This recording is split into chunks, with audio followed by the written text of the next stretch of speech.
अपने YouTube channel global science IQ में आप सभी लोगों का मैं हार्दिक स्वागत करती हूँ। इसी के साथ साथ आप सभी लोगों को गुड आफ्टरनून।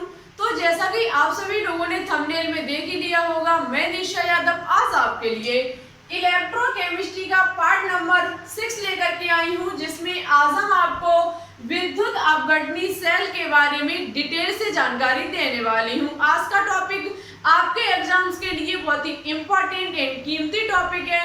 चाहे आप 2021 में किसी की भी तैयारी करते हो, चाहे बीएससी नर्सिंग हो, सीपी नेट, बीएचयू, जीएसबीएम, पैरामेडिकल, सभी एग्जाम के लिए आज का टॉपिक बहुत ही इम्पोर्टेंट टॉपिक है। तो आप सभी लोग आज की क्लास को बिल्कुल भी स्किप मत करना, अंतर देखना।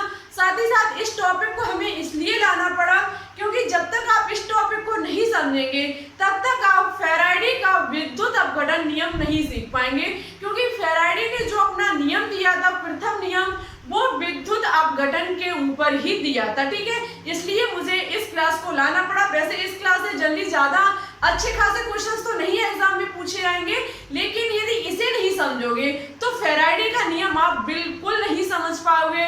और फैराडे का नियम बहुत ही इंपॉर्टेंट, शानदार, झक्कास एंड सबसे सुपर क्लास रहेगी आपके एग्जाम के लिए।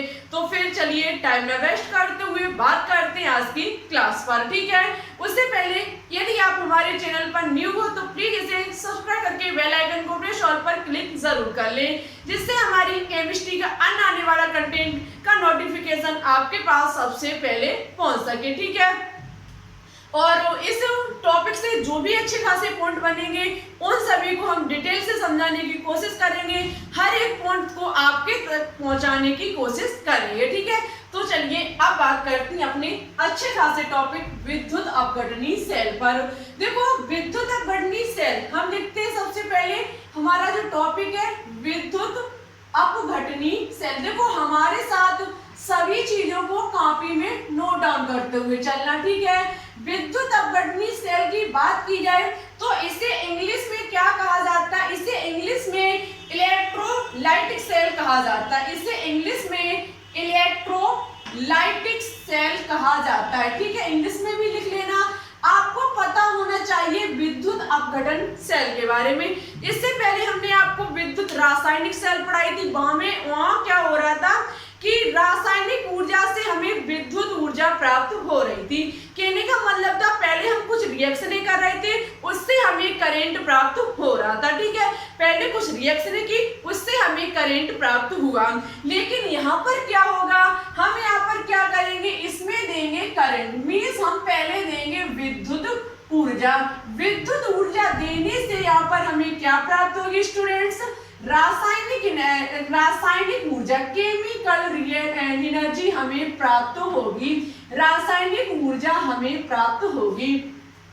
आपको पता है विद्युत रासायनिक सेल में रासायनिक ऊर्जा वहां पे पहले केमिकल रिएक्शनें हो रही थी, उससे हमें करंट प्राप्त हो रहा था। लेकिन विद्युत अपघटनी सेल में क्या होगा, हम इसको करंट देंगे। हम सबसे पहले इसको करंट देंगे, उससे हमें क्या प्राप्त होगी? केमिकल रिएक्शन या फिर केमिकल एनर्जी प्राप्त होगी। जब करंट देंगे तभी ही केमिकल रिएक्शन संपन्न हो पाएगी। ठीक है, इतनी बात आपको समझ में आ चुकी होगी।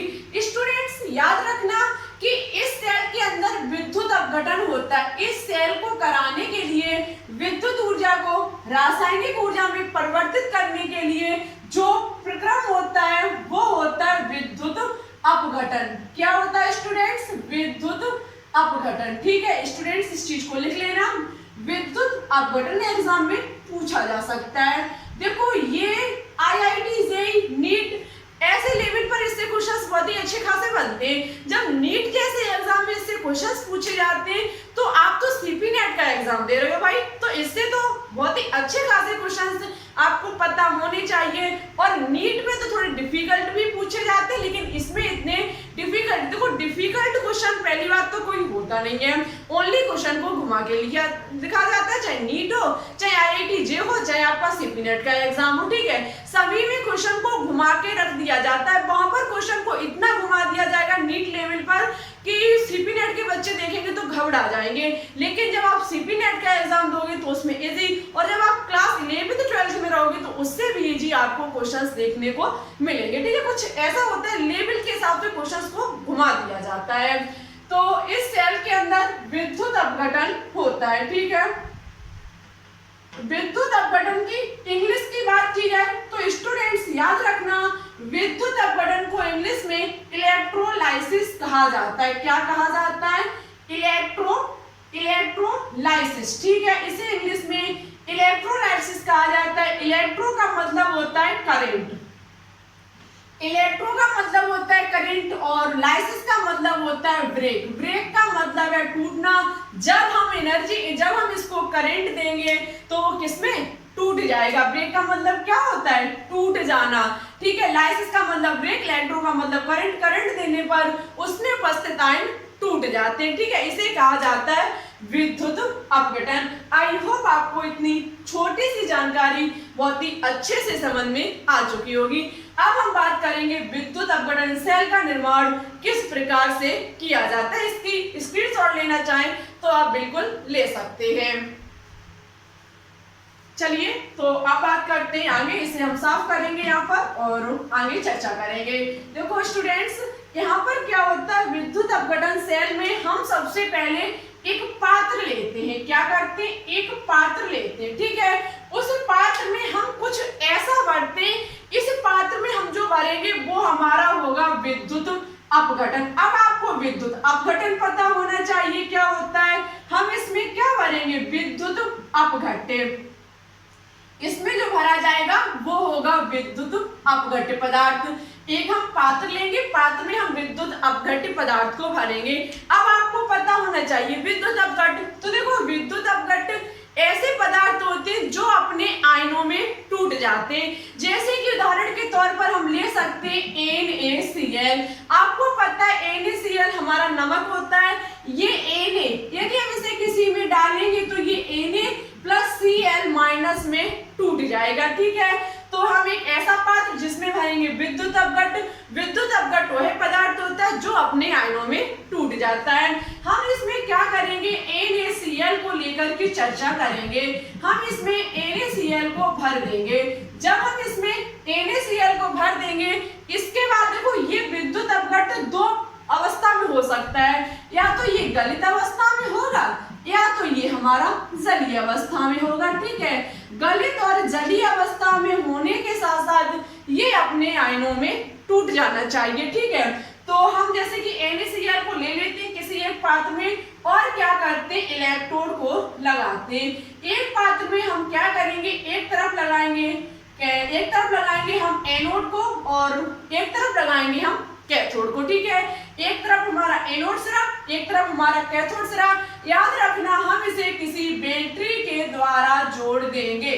ठीक है, क्योंकि हम यहाँ पर पढ़ रहे हैं विद्युत अपघटन, और विद्युत अपघटन में हम क्या करेंगे स्टूडेंट्स? यहाँ पर सबसे पहले हम यहाँ पर करंट देंगे। डेनियल सेल में आपने पढ़ रखा है कि हम क्या करते हैं? दो पात्र लेते हैं, इलेक्ट्रोड और एनोड सिरे दो। उसी पात्र के जलीय विलयन में हम उसकी छड़ को डालते हैं, गैल्वेनोमीटर लगाते हैं, लवण सिद्ध लगा देते हैं, और वहां से हमारी केमिकल रिएक्शनें स्टार्ट हो जाती है। केमिकल रिएक्शन के साथ साथ हमें विद्युत ऊर्जा प्राप्त हो जाती है।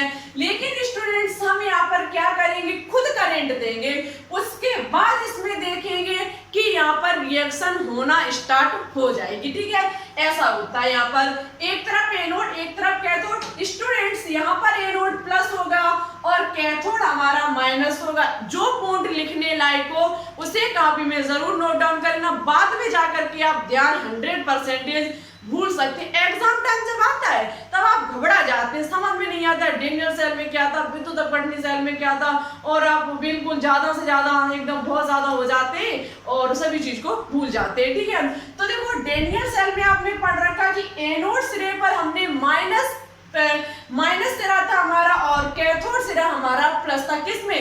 डेनियल सेल में। लेकिन बात की जाए विद्युत अपघटनी सेल में तो यहाँ पर हमारा एनोड प्लस होगा और कैथोड हमारा माइनस होगा। ठीक है, और स्टूडेंट्स याद रखना, वहां पर एनोड सिरे पर ऑक्सीकरण हो रहा था तो यहाँ पर भी ऑक्सीकरण ही होगा।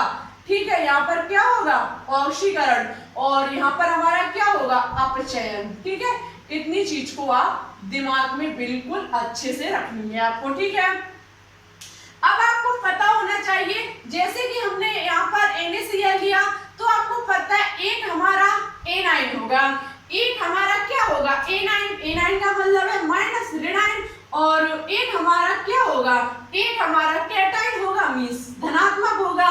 इस विलयन में जैसे कि NaCl भरा तो Na इसमें क्या हो जाएगा, Na प्लस हमारा क्या हो जाएगा, कैटाइन हो जाएगा, और Cl माइनस हमारा एनाइन हो जाएगा। एनाइन को हिंदी में ऋणात्मक कहा जाता है और कैटाइन को हिंदी में धनात्मक कहा जाता है। आप किसी भी चीज को घबराए नहीं ना, आप इंग्लिश में हमने बोल दिया और आप समझे कि पता नहीं इन्होंने क्या बता दिया। ठीक है, तो हमने बता दिया है कि कैटाइन का मतलब होता है धनाइन और एनाइन का मतलब होता है ऋणाइन। हम जैसे कि मान लेते ए हमारा एनाइन और सी हमारा कैटाइन। अब आपको पता है कि ये हमने क्या किया, करंट लगा दिया और हमारी एकदम सेल बनके परफेक्ट तैयार हो चुकी है। आपको पता होना चाहिए कि जो ऋण वाले हमारे पदार्थ होंगे वो किसकी तरफ जाएंगे, प्लस रे की तरफ, जबकि आपका ये जो प्लस वाला होगा वो किसकी तरफ जाएगा, वो स्टूडेंट्स आपका माइनस रे की तरफ जाएगा। आपको हम बता देते हैं किसी भी सेल में यदि हम करंट दे रहे हैं, एक प्लस सिरा होगा एक माइनस सिरा होगा, उसमें उपस्थित विद्युत पदार्थ जो होंगे उसका प्लस वाला पदार्थ हमारा किधर जाएगा, माइनस रे की तरफ, और माइनस वाला हमारा प्लस वाले की तरफ जाएगा। जितने भी हमारे यहाँ पर एनाइन होंगे वो कहाँ पहुंच जाएंगे, हमारे एनोड सिरे पर पहुंच जाएंगे, और हमारे जो कैटाइन होंगे वो किस पर पहुंच जाएंगे, कैथोड सिरे पर पहुंच जाएंगे। जैसे ही ये पहुंच जाएंगे तो आप एक चीज को देख सकते हैं, आप एनोड सिरे पर नजर डालेंगे तो एनोड सिरे पर आप क्या देखेंगे कि A माइनस जा रहा है। ठीक है, और कैथोड सिरे की बात की जाए तो कैथोड सिरे पर हमारा C प्लस जा रहा है। ये हमारा A माइनस एनाइन हमारा एनोड सिरे पर, कैटाइन हमारा कैथोड सिरे पर जाएगा। स्टूडेंट्स आप देख सकते हैं ये जो हमारा A माइनस है वो एनोड सिरे पर जाकर के अपने एक इलेक्ट्रॉन को त्याग करके A प्लस में बदल जाएगा। ठीक है, उसी प्रकार से ये C प्लस जो होगा वो अपने ये जो इसने एक इलेक्ट्रॉन छोड़ा है उसको ग्रहण करके किस में बदल जाएगा, C में बदल जाएगा। यदि आप एक बात यहाँ से सोचे तो सोच सकते हैं कि ये इस पर माइनस था, जो इसने माइनस चार्ज था वो अपना पाप धोने के लिए यहाँ पर जा रहे हैं, ये जो C प्लस था वो अपना पाप धोने के लिए यहाँ जा रहे हैं। दोनों अपने माइनस प्लस जो इसके ऊपर पाप चढ़ा हुआ था उसको इस गंगा में धो करके बिल्कुल स्वच्छ हो जाएंगे। ठीक है, आप समझ सकते हैं A माइनस मीन्स यहाँ पर ऋणाइन जो चार्ज इस पर था वो अपना यहाँ पर गया, इलेक्ट्रॉन को त्याग दिया, A में बदल गया, ये C प्लस यहाँ पर गया, एक इलेक्ट्रॉन को ग्रहण किया और C में बदल गया। दोनों पर इस पर माइनस पाप था, इस पर प्लस पाप था, दोनों ने अपने पाप को धुला और कैसे हो गए, एकदम बिना कहने का मतलब है एकदम साफ सही हो गए। ठीक है, उनके ऊपर कोई भी पाप नहीं रहा। तो अब आप समझ सकते हैं कि यहाँ पर विद्युत अपवर्तन जब हम करंट देते हैं तो इसके जो कैटाइन और एनाइन होते हैं वो भागना स्टार्ट कर देंगे अपने पाप को धोने के लिए, और ये सेल हमारी काम करना स्टार्ट कर देगी। ये A माइनस जो होगा वो A प्लस पर जाएगा और C प्लस जो होगा वो C माइनस पर जाएगा, और हमारी ये विद्युत अपवर्तनी सेल चलना स्टार्ट हो जाएगी। ठीक है, यदि एग्जाम में पूछ लिया जाए कि यहाँ पर उत्पाद क्या बनके तैयार हुए तो आप उत्पाद बता सकते हैं कि एनोड सिरे पर हमारा A उत्पाद और कैथोड सिरे पर हमारा C उत्पाद हमें प्राप्त हुआ। ठीक है, इस प्रकार से हम विद्युत अपवर्तनी सेल को समझ सकते हैं। आई होप आपको ये क्लास अच्छी लगी होगी, पसंद भी आई होगी। यदि अच्छी लगे, पसंद आए, विद्युत अपवर्तनी सेल में कुछ सीखने को मिले तो आज की कमेंट बॉक्स में कमेंट करके जरूर बताना। साथ ही साथ ये कुछ ज्यादा खास तो नहीं लेकिन फैराडे के नियम के लिए बहुत ही इंपॉर्टेंट था, कुछ और डिस्कस करेंगे यहाँ पर। जैसे कि बात की जाए स्टूडेंट्स एनोड तथा कैथोड, यदि बात की जाए एनोड तथा कैथोड, एनोड तथा कैथोड पर मिलने वाले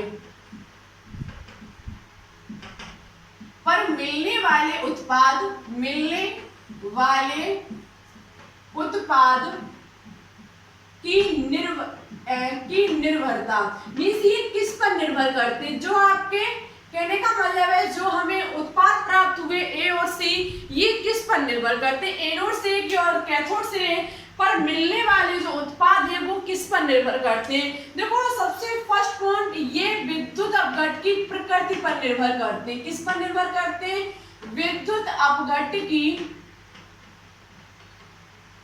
प्रकृति पर निर्भर करते हैं। ठीक है, विद्युत अपघट्ट की प्रकृति पर निर्भर करते हैं। प्रकृति का मतलब आप समझते हैं, प्रकृति का मतलब यहाँ पर होगा कि हम कौन सा ले रहे हैं, NaCl ले रहे हैं या फिर NaBr ले रहे हैं या फिर हम MgBr2 ले रहे हैं। कहने का मतलब है ये हमारी विद्युत अपघट्ट की प्रकृति पर निर्भर करेंगे कि हम कौन सा यहाँ पर विद्युत अपघट्ट ले रहे हैं। साथ ही साथ नेक्स्ट हमारा हो जाएगा ये निर्भर करेंगे विद्युत अपघट्ट के माध्यम पर, ये विद्युत अपघट्ट के माध्यम पर भी निर्भर करेंगे। माध्यम का मतलब आप समझ सकते हैं कि गलित है हमारा या फिर जलीय है। गलित होगा तो कुछ और होगा और जलीय होगा तो कुछ और होगा। ठीक है, क्योंकि जलीय होने पर वहां पर जल भी हमारा मिल जाएगा तो वो भी हमारे भागना स्टार्ट कर देंगे। इसी प्रकार से विद्युत अपघट्ट की बात की जाए तो विद्युत अपघट्ट की सांद्रता पर भी निर्भर करते हैं। ये विद्युत अपघट्ट की सांद्रता पर भी निर्भर करते हैं कि आपने तन को लिया है या फिर शांत को लिया है। ठीक है, तन का मतलब पतला होता है और शांत का मतलब गाढ़ा होता है। आपने कैसा सांद्र लिया है, तन लिया है या फिर सांद्र लिया है। साथ ही साथ ये निर्भर करते इलेक्ट्रोड पर। सबसे इंपॉर्टेंट है इलेक्ट्रोड। इलेक्ट्रोड पर निर्भर करने का मतलब है कि आपने अक्रिय लिया है या फिर सक्रिय लिया है। देखो अक्रिय इलेक्ट्रोड आप लोगे तो वो इलेक्ट्रोड हमारा काम नहीं करेगा। ठीक है, वो क्रिया नहीं करेगा। लेकिन आपने सक्रिय इलेक्ट्रोड का प्रयोग किया गया है तो वो भी रिएक्शन में भाग लेगा। जैसे कि SHE मानक हाइड्रोजन इलेक्ट्रोड हमने पढ़ा है तो वहां हमने प्लेटिनम की छड़ ली थी।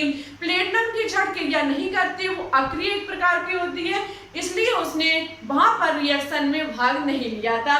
लेकिन आप इलेक्ट्रोड अक्रिय लेंगे तो नहीं करेगा और सक्रिय लेंगे तो करेगा। ठीक है, इस प्रकार से एनोड पर मिलने वाले उत्पादों की निर्भरता किस प्रकार से होती है, किस पर निर्भर करती है, ये चीज आपको समझ में आ चुकी होगी।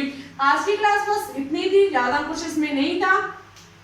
और ये मुझे क्लास इसलिए लेनी पड़ी क्योंकि ये नहीं लेते तो आप फेराडे का नियम नहीं समझ पाएंगे। फेराडे के नियम लगभग 30+ मिनट की क्लास आएगी, आपको ये कल पक्का मिलेगी क्लास। ठीक है, तो आज की क्लास कैसी लगी कमेंट बॉक्स में कमेंट करके जरूर बताएं। साथ ही साथ एक क्वेश्चन का होमवर्क एक क्वेश्चन का आंसर आपको हमारे कमेंट बॉक्स में कमेंट करके बताना होगा। क्वेश्चन कुछ इस प्रकार से है कि यदि डेल्टा जी बराबर ऋणात्मक है, यदि डेल्टा जी बराबर ऋणात्मक है और ई सेल हमारी धनात्मक है, ई सेल हमारी धनात्मक है तो सेल हमारी काम कर रही है, क्या कर रही है, काम कर रही है या फिर नहीं कर रही है। और यदि डेल्टा जी का मान 0 और ई सेल का मान भी हमारा 0 है तो सेल कैसी है। साथ ही साथ डेल्टा जी का मान यदि धनात्मक है और ई सेल का मान हमारा ऋणात्मक है तो स्टूडेंट्स बताना होगा सेल चार्ज हो रही है, डिस्चार्ज हो रही है, कहां पर डिस्चार्ज होगी, कहां पर चार्ज होगी, कहां पर हमारा सेल काम करना बंद कर देगी, आपको हमारे कमेंट बॉक्स में कमेंट करके बताना होगा। जो भी स्टूडेंट्स इसका सही और अच्छे से आंसर देंगे नेक्स्ट क्लास में उनका नाम हम जरूर लेकर के आएंगे। साथ ही साथ जो हमने पार्ट 5 में एक क्वेश्चन होमवर्क में दिया था उसका आंसर महेंद्र यादव ने दिया। Thank you so much. आप लगातार ऐसे ही स्टडी करते रहिए, आपका सिलेक्शन 2021 में जरूर होगा। आप हमारे प्रत्येक क्वेश्चन का आंसर देते हैं, मुझे बहुत अच्छा लगता है। और कोई ना ही आंसर देता, ना ही देने की कोशिश कर, इसी कारण बस हमारा क्लास डालने का मन नहीं होता। 2-3 दिन से गैपिंग चल रही है, इसी कारण बस आप लोग सपोर्ट नहीं करते, वीडियो को बिल्कुल शेयर नहीं करते, देखते नहीं लोग। मैंने देखा एक दिन में 100+ व्यू भी नहीं दे पाते हो, तो इसलिए हमारा मन कम लगता है, इस कारण बस क्लास हम गैप कर देते। ठीक है, और इवनिंग में ऑर्गेनिक केमिस्ट्री की क्लास मिलेगी संकरण। आपने इनऑर्गेनिक केमिस्ट्री का संकरण अभी तक पढ़ रखा होगा, लेकिन आज हम आपको ऑर्गेनिक केमिस्ट्री के संकरण के बारे में चर्चा करेंगे, डिटेल से करेंगे, जो कि आपके एग्जाम के लिए बहुत ही इंपॉर्टेंट टॉपिक है। इसी के साथ साथ एक रिक्वेस्ट के साथ हमारे चैनल को ज्यादा से ज्यादा शेयर करें, वीडियो अच्छी लगे तो लाइक करें, ठीक है। देखो, ना ही आप शेयर करते हो ना ही लाइक करते हो, इसी कारण बस क्लास नहीं डालते हैं, ठीक है, क्योंकि हमारा भी मन थोड़ा कम हो जाता है, क्योंकि आप शेयर नहीं करते हो, सपोर्ट नहीं करते हो, तो सोचते हैं जब आप पढ़ते भी नहीं हो, आप शेयर ना करो, लाइक ना करो, लेकिन कम से कम अपनी स्टडी को तो कंटिन्यू रखो।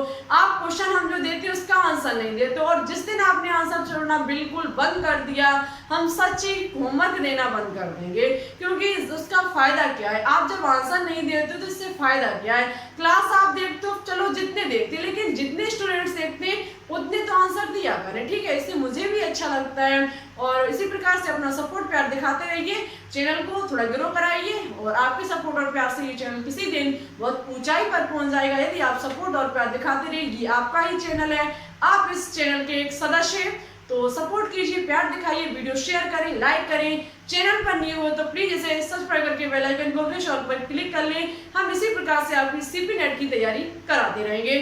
चलिए, तो आज के लिए बस इतना ही। वीडियो अच्छी लगे जरूर बताएं कमेंट बॉक्स में कमेंट करके, और इस क्वेश्चन का आंसर भी जरूर दें। Thanks for watching this video. जय हिंद, जय भारत।